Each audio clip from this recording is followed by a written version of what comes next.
Yes, nandoon yung arousal, nandun din yung desire. Pero, in fact, malaki pong porsyento, meaning marami pong mga kababaihan ang hindi nakakatapos sa kama kapag sila ay lasing. Hindi yung naglalasing-lasingan lang ha. Maitim ba skin? Underarm at singit mo? K-Skin ang bahala sa'yo. Premium ang ingredients, paraben-free and sulfate-free, and FDA-approved, kaya safe for everyone. With K-Skin, ibalik ang alindog mo. Huwag nang magpahuli.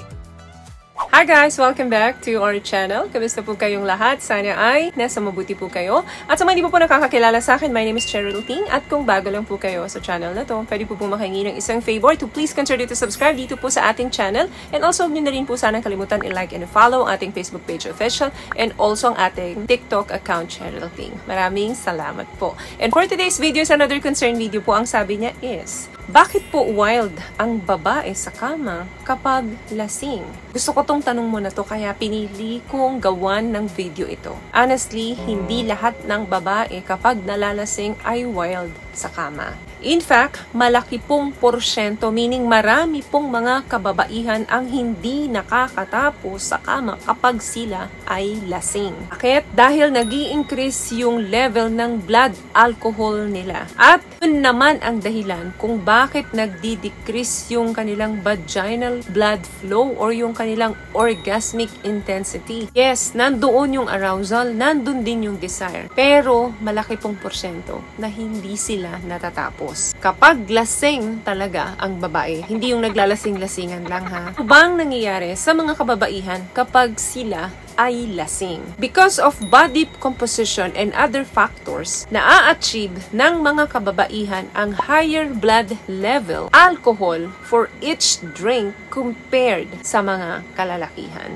Ibig sabihin, mas mabilis ma-intoxicated ang mga kababaihan at mas mahaba yung panahon na pakiramdam nila ay lasing sila compare sa mga kalalakihan. Kapag pareho talagang mga umiinom to ha, pero of course dun sa mga hindi masyadong umiinom or first time na uminom, of course mas mabilis sila talagang malasing, mapababae man yan or mapalalaki. Kaya nga kapag may isang lasinggera at isang lasinggero, tapos ilang taon na nilang ginagawa to, mas mabilis nagkakasakit, di ba? Ang babae, merong long-term epekto sa health niya talaga. May mga lalaking lasinggero pero ang tagal lumabas nung epekto sa kanya. 20 years ng lasinggero pero parang ang lakas-lakas pa rin niya. Unlike babae, kapag 20 years ng lasinggera, asahan mo, una pa lang lalabas yung mga problema niya. Hindi lahat case-to-case basis ito, pero madalas ganito po ang nangyayari. May mga kilala akong lasinggero, dekada na pero ang lakas-lakas pa rin. Hindi pa lumalabas yung mga side effects sa kanya. Meron din naman po akong kilalang babae na lasinggera pero sa loob lang ng 3 taon, 4 na taon, makikita mo na yung epekto nung alak sa katawan niya. So, meaning, parang mas natutolerate ng lalaki yung kanyang alcohol sa katawan niya. Kasi pag ang alcohol nasa katawan ng babae, hindi agad siya ganung kabilis, efficient na ma-broken down as in a man's body. What I love about this product, itong No More Dark Secret ng K-Skin, bukod sa may advanced whitening na siya na kung saan pwede niyang matulungan na pumuti yung mga singit-singit mo, moisturizing, meron siyang anti-irritation, antibacterial, maintain healthy pH level. Hindi lang pambabae, meron din po tayong pang-lalaki. Man sa tanong mo, bakit nagiging wild siya? Expert believe po kung bakit may mga tao pong nagiging aggressive kapag sila ay lasing, nakadepende kasi yan dun sa effect ng alcohol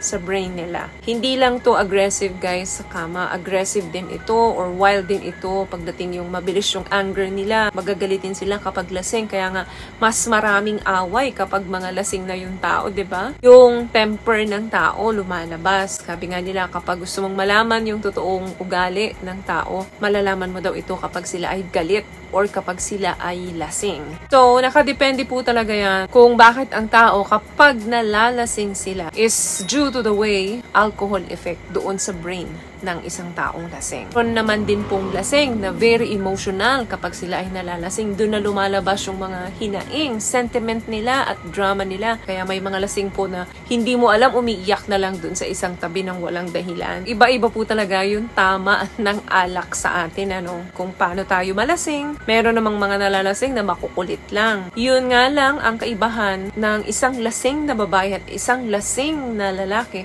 According sa mga studies, mas mabilis magkaroon ng intoxicated ang mga babae. At kapag nalasing sila, pwedeng tumagal ito ng ilang oras or ilang araw, medyo lasing pa rin yung pakiramdam nila. Nandun pa rin yung tama sa aming mga babae. Hindi katulad ng mga kalalakihan. Mas mabilis silang makarecover. So, ano pong lesson? Drink moderately or drink occasionally. At kapag iinom, hindi mapigilan, magtira po ng pang-uwi. Para alam nyo pa kung paano kayo makauwi at hindi kayo matake advantage ng mga taong kainuman ninyo. So, hindi po lahat ng babae ay nagiging wild pagdating sa kama. Ako po, kapag ako ay lasing, nakakatulog talaga ako. Wala talagang milagrong mangyayari. Again, drink moderately, drink occasionally. So, yun lamang guys ang video natin for today. I hope nakapagbigay po ako ng tips sa inyo. At kung nagustuhan niyo po ang ating video, please give it a thumbs up, comment down below, and share this video na rin po sa mga kaibigan na sa tingin niyong matutulungan ng video natin.